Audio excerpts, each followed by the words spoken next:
Have you ever looked at a company like Adobe, already a giant in its field, and just wondered how they managed to grow nearly 10 times over in about a decade? Well, it's definitely not magic. It's a really smart, data-driven playbook, and today we're going to pull back the curtain and break down exactly how they did it. First, let's just let the numbers sink in. By 2025, Adobe's revenue is on track to hit an incredible $22.6 billion. Now, to give you some perspective, back in 2008, they were at $3.2 billion. That's not just growth. That is a massive transformational leap.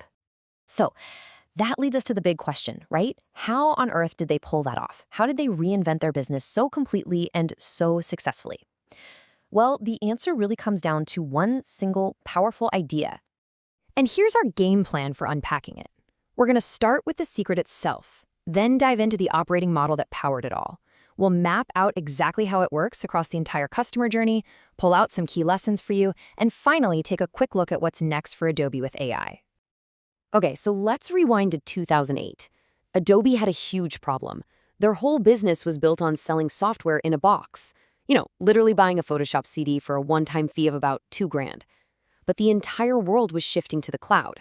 So they made a super bold, bet-the-company move. They ditched the box and went all in on a cloud subscription model. This wasn't just a price change, it was a complete reinvention of who they were. So how did they navigate such a massive, risky pivot? Well, this is where we meet the hero of our story, the data-driven operating model, or as they call it, DDOM. You can think of this as the engine that powered their entire growth machine. Now, what exactly is DDOM? This is really important. It is not just some fancy dashboard or a piece of tech. It is a fundamental cultural shift. The entire goal was to get data into the hands of everyone in the company, making it the bedrock of every single decision, from how much to spend on ads to what new features to build. And this slide really nails the before and after. Before DDOM, a lot of decisions were based on gut feelings, on intuition, with key information trapped in different departments. Afterwards, it was all about insight-led operations, where everybody was looking at the same data, had the same clear goals, and, this is key, had clear accountability. And the results were, well, staggering. They were tracking over 50 different metrics, built live dashboards anyone could access, and automated their goals so there was nowhere to hide. But get this, here's the most incredible win. Using this model, they identified and fixed a customer churn problem that was costing them over $225 million every single quarter. Just think about that.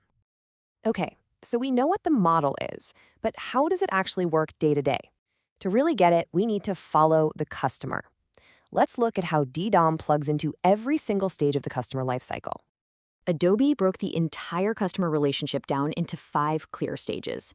It starts with discover, then moves to experience or trying out the product. From there, it goes to buy, then use, and finally, the most important one for subscriptions, repeat, or the renewal. The whole system is designed to make each stage better. It all kicks off at the very top of the funnel. This is the discover stage. It's all about how potential customers first hear about Adobe, usually through marketing or online search. And this is where the genius of the model really starts to show. They track things like traffic and signups, sure, but look at the roles.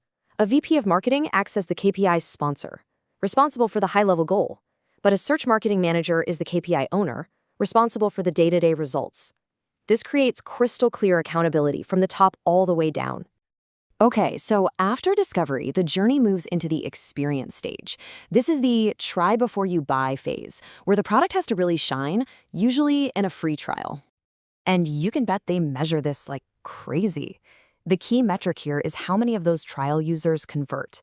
And once again, you see that same smart structure. A VP sponsors the overall goal, but a manager is on the hook for actually turning those trial users into happy potential customers.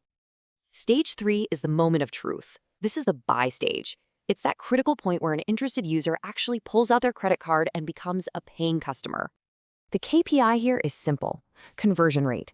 But look who owns it now. It's sponsored and owned at the senior VP and VP levels. That tells you everything you need to know about how critically important this moment is for the entire business.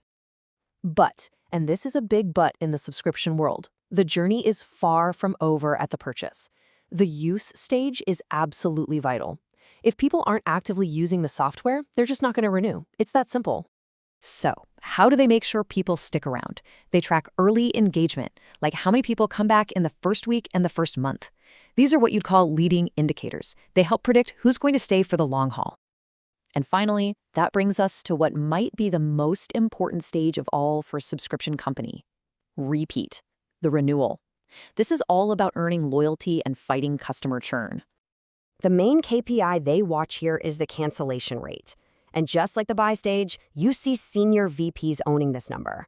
It reinforces the idea that keeping a customer is every bit as important as finding a new one. Okay, so that's the Adobe model in a nutshell. But what does it all mean for the rest of us?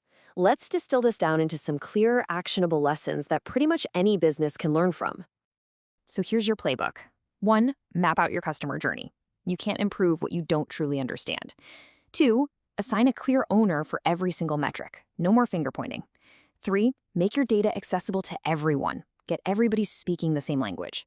4, reward teams for using data to make decisions, not just for hitting the final number. This encourages smart risks. And finally, number 5, make data literacy a core part of your company culture. Basically, turn everyone into an analyst. So what's next for a company that has already transformed itself twice? Well, they're deep into their third act. After dominating creative software and then mastering subscriptions with DDOM, they're now going all in on generative AI. And they're not replacing their data model. They're evolving it, moving from just analyzing what happened in the past to predicting what's going to happen next. And that really leaves us with one last huge question to think about. The first wave of data completely transformed how businesses operate. So as we dive into this new era of predictive, AI-driven insights, what kind of transformations, what new possibilities are waiting just around the corner?